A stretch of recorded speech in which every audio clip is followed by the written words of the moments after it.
In a truly fair, free and peaceful world, democracy takes many forms of expression, not only one. I believe democracy is a government in which all the people participate, in which the interests of the people reign supreme, in which their country's sovereignty, their country's honor is at the top.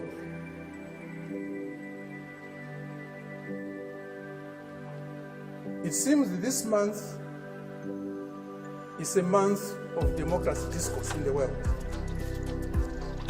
At the end of this month, there will be a conference in Lusaka, or a summit in Lusaka, Zambia, my country, led by the United States. They have come to Southern Africa to teach us democracy.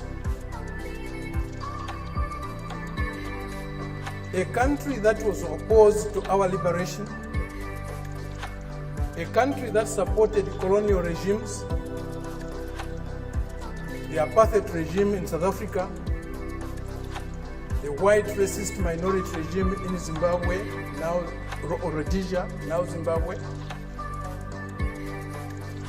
the Portuguese colonial governments in Mozambique, in Angola, in Guinea-Bissau, and Cape Verde. Today is coming to Africa to teach us about democracy. A country that has toppled so many governments in Africa, that has led so many coups in Africa and other parts of the world, a country that has killed so many of our leaders in Africa and other parts of the world, the killers of Patrice Lumumba, those who toppled Kwame Nkrumah, those who killed Nasser, those who killed Muammar Gaddafi, today are coming to teach us about democracy.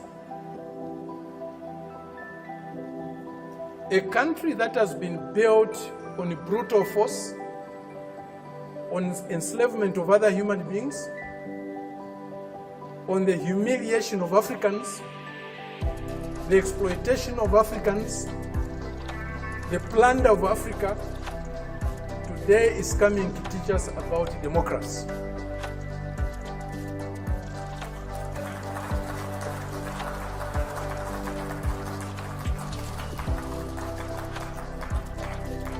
That's the arrogance, the imperialist arrogance, the racist arrogance that we are subjected to. We cannot have democracy where there is hegemony of the strongest, mightiest imperialist power. We cannot have democracy where a country's resources, a country's decisions are dictated to by another country. A country that is dominated by another country cannot be democratic. A country that lacks sovereignty cannot be democratic. A people that cannot decide for themselves cannot be democratic. A colony, a neo-colony cannot be democratic. That's why today, even at the United Nations, membership is on the basis of sovereignty. Only sovereign nations can be members of the United Nations, because only sovereign nations can decide for themselves. A colony cannot be a member of the United Nations. It's not by accident. It's not a mistake. If you have no respect for the dignity of others, if you have no respect for the sovereignty of other countries, you cannot claim to be a champion of democracy.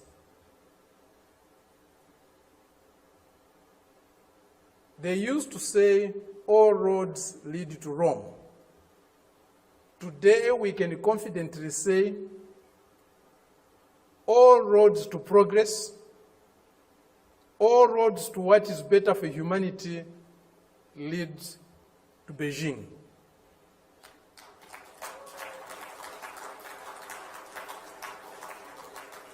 This is a country, this is a people that have developed themselves, that has developed itself without colonizing any country in the world, without plundering any country in the world, without subjugating any people in the world. This is a country that is developing with maximum respect for others, for their history, for their cultures, and recognizes the diversity that is there in civilization. We were only taught one form of civilization, one form of modernization. That was the Western way. Westernness was a measure of how civilized, how modern you are. We reject that. We reject it because it's not correct. We reject it because it's undemocratic. We reject it because it's uncivilized to think of the world and of other people in that way. Today, they cannot accept the fact that China has caught up with them. China is about to surpass them in many areas of human endeavor. The imperialist arrogance is inhibiting them from accepting that reality. The racist arrogance is inhibiting them from accepting that reality. But the world is changing. The changes we are witnessing today, as President Xi said in Moscow recently, or the other day, they have never been seen in 100 years. They have shaped a world that they themselves today are scared of. And they have shaped a world that is not sustainable. Democracy, human development is not sustainable on the basis of plunder, on the basis of enslavement, on the basis of humiliating other people every day.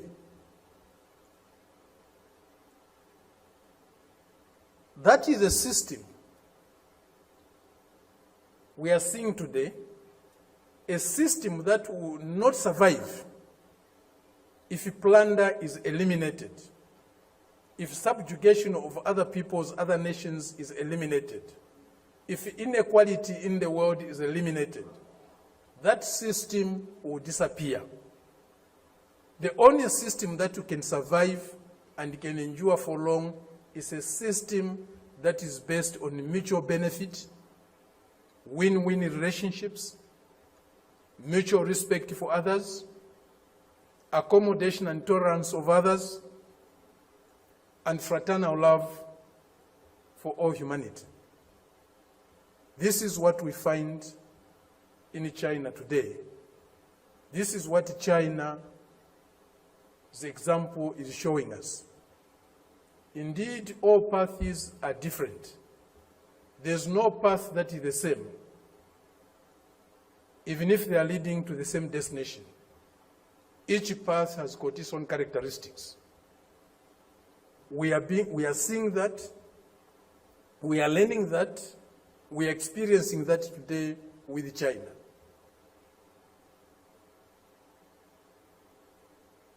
There are many things that need to be done to get the world that we want.